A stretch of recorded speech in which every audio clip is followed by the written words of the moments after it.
Halo Ben, sekarang kita bahas 3 konsep bernegara calon presiden 2024. Selalu kami ingatkan ya Ben, konsep ini adalah beberapa dari banyak konsep yang pernah disampaikan dalam berbagai kesempatan oleh yang bersangkutan. Jadi, masih banyak yang kami tidak sebutkan ya Ben. Oh ya, silahkan kalian komen ya untuk konsep lain yang belum bisa kami sebutkan. Mardigu Wowik. Oke, kita bahas 3 konsep Mardigu Wowik jika menjadi Presiden Republik Indonesia 2024. Pertama, Mardigu Wowik memiliki konsep Indonesia sebagai global player dengan mengandalkan geopolitik dan geoekonominya, di mana letak geografi Indonesia akan dimaksimalkan untuk keuntungan politik dan ekonomi. Dalam banyak video narasi yang beliau buat, Indonesia diyakini dapat menjadi pemain utama dunia dengan mengandalkan hal ini. Kedua, jika menjadi presiden, Mardigu juga meyakini konsep MMT atau Modern Monetary Theory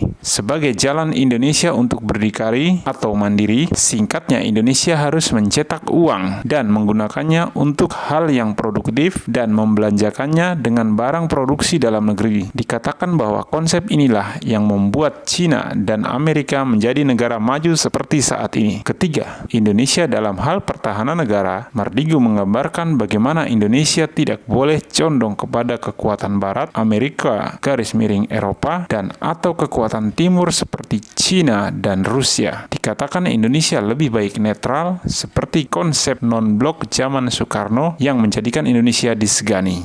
Rizal Ramli. Kita bahas 3 konsep negara Indonesia menurut Rizal Ramli jika menjadi presiden 2024. Di antara konsep Rizal Ramli yang pertama, di dalam akun Twitternya, ia menulis, perkembangan dunia kini cepat berubah. Pemimpin negara dituntut harus responsif dalam menyikapi keadaan yang terjadi dewasa ini. Negara yang mampu bertahan dan berjaya ialah negara yang memiliki ketahanan pangan, kedaulatan energi, teknologi, dan cadangan devisa yang kuat. Jika tidak, akan menjadi korban dan terkena dampaknya. Kedua, reformasi pembiayaan partai politik dan rekal parpol terhadap kadernya di parlemen. Pembiayaan parpol diambil dari APBN 5 triliun, namun jika parpol sudah diberi 5 triliun dan masih korupsi, partai tersebut harus dibubarkan. Terkait rekal parpol, hak parpol untuk merekal anggotanya dapat membuat anggota DPR tidak berani untuk menyuarakan aspirasi masyarakat. Terkait demokrasi juga, Rizal Ramli berpendapat agar PT atau Presidential Threshold 20% dihapuskan.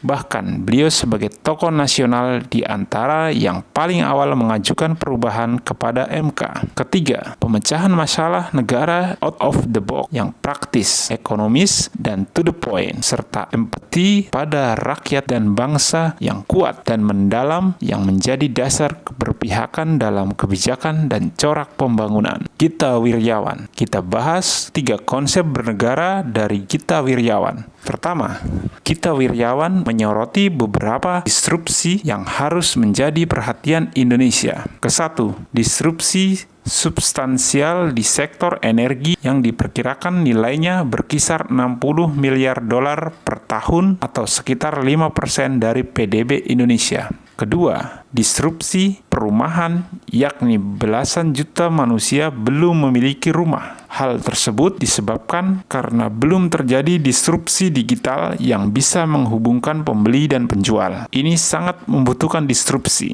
Ketiga, disrupsi pada sektor kesehatan yang belum berada pada skala yang diinginkan. Keempat, disrupsi pada sektor jasa keuangan yang saat ini berkisar 40% dari PDB Indonesia. Kelima dan keenam adalah sektor edukasi dan agriculture yang keduanya masih sangat memerlukan peningkatan. Ketujuh adalah sektor pariwisata. Konsep kedua, Gita berpendapat harus ada kebijakan yang tidak biasa yang harus diambil pemerintah, yakni cetak uang. Meski diakui bertentangan dengan apa yang diajarkan selama ini, kebijakan pencetakan uang dianggap sebagai satu-satunya alternatif untuk mencapai likuiditas yang dibutuhkan negara. Gita juga menekankan kebijakan pencetakan uang tersebut tidak akan menimbulkan inflasi karena uang yang disalurkan ke masyarakat hanya untuk menjamin kebutuhan dasar, bukan untuk meningkatkan gaya hidup. Dalam diskusi bertema menyelamatkan sektor real dan UMKM dari pandemi bersama Yayasan Rekat Anak Bangsa pada Jumat 1 Mei 2020, kita juga menepis kekhawatiran banyak pihak adanya moral hazard dalam pencetakan uang, yakni dengan memperketat koordinasi pusat dan daerah dalam menentukan kanalisasi penyaluran bantuan. Ketiga, Gita Wirjawan dalam konvensi calon presiden Partai Demokrat 2014, dia pun mengaku punya mimpi tentang pemerintahan yang akan dibentuk. Konsep saya, kabinet jangan diisi orang partai politik, harus teknokrat, profesional. Sulit rasanya kalau kita ambil dari partai politik, kata Gita Wirjawan saat berkunjung ke redaksi Kompas.com di Jakarta, Kamis 9 Januari 2014. Gita menjelaskan ambisinya membangun sebuah kabinet yang bersih dari orang-orang partai adalah untuk memaksimalkan kinerja. Menurut dia, gerak langkah kabinet akan lambat dan terganggu bila terdapat